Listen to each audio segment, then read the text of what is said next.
एक ही सफ में खड़े हो गए महमूद और अयाज, ना कोई बंदा रहा ना बंदा नवाज। यूं तो अल्लामा इकबाल साहब का ये शेर तकनीकी तौर पर मस्जिद की सफों पर नमाज अदा करते नमाजियों की माशी और समाजी और हर तरह की बराबरी की अलामत,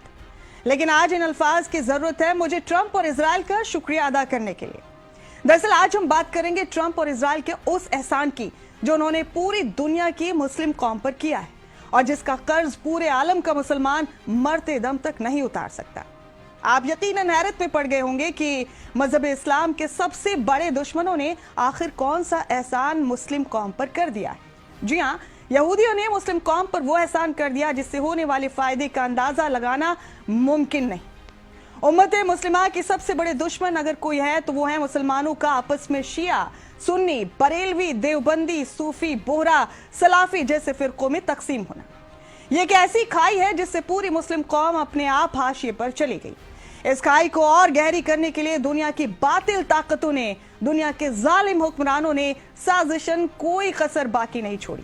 जिसके नतीजे में अल्लाह रब्बुल इज्जत के महबूब की उम्मत आपसी नफरत में असली दुश्मन का मुकाबला करने के बजाय खुद एक दूसरे के खून की प्यासी हो गई। फिरकों का यही वो जहर था जिसकी वजह से दुनिया के सारे ऐरे गैरे खुदा के महबूब की मासूम उम्मत पर हावी होते चले गए। इसी खाई को पाटने और भरने का ख्वाब लेकर न जाने कितने आलिम दीन, मशहूर और मारूफ, आमिल और कामिल हमारे बुजुर्ग दुनिया से रुखसत हो गए। लेकिन हाल ही में पूरी दुनिया इस बात की गवाह बनी कि कैसे अमेरिका और ईरान के बीच जंग के दौरान अल्लाह के महबूब की उम्मत अपने बीच के फिरकों की अदावत भूलकर इस्लाम की छत तले सभी एक सफ में खड़े नजर आए।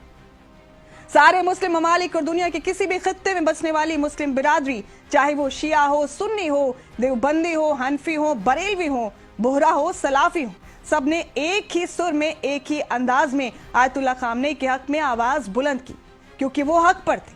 जंग के इस माहौल में उम्मत मुस्लिमा की तरफ से कोई ऐसी पोस्ट, कोई ऐसी आवाज, कोई ऐसी वीडियो सामने नहीं आई जिसने फिरकों का जहर महसूस किया जा सके। सिर्फ नाराए तकबीर की सदाएं फिजा में गूंज रही थी और वो किसी का खून बहाने के लिए नहीं, इंसाफ और हक की आवाज बुलंद करने के लिए। अल्लाह के तमाम बंदों, चाहे वो किसी भी फिरके के हों, सबके हाथ अल्लाह के सामने ईरान और आयतुल्लाह खामनेई की हिफाजत के लिए दुआओं में उठे हुए थे। अल्लाह करे कि खुदा के महबूब मोहम्मद मुस्तफ़ा सल्लल्लाहु अलैहि वसल्लम की प्यारी उम्मत के दिलों में फिरकों का ये जहर हमेशा के लिए दफन हो जाए। सुकून इस बात का भी है कि ईरान, अमेरिका और इजराइल के बीच जंग की इस गर्मा गर्मी में दुनिया के जहनों में जहां एटम बॉम्ब, मिसाइल, रॉकेट, असलहा और बारूद जैसी खतरनाक बातें और उनके असरात चल रहे थे, उसी दौरान मेरे दिल के एक कोने में कहीं सुकून था कि उम्मत के जहनों में फिरकों का जो जहर भरा हुआ था वो बहुत तेजी से मोहब्बत में तब्दील हो रहा था। और मेरा ये सुकून और मजबूत हुआ जब ये एहसास हुआ कि फिरकों के इसी जहर से पाक साफ होना भी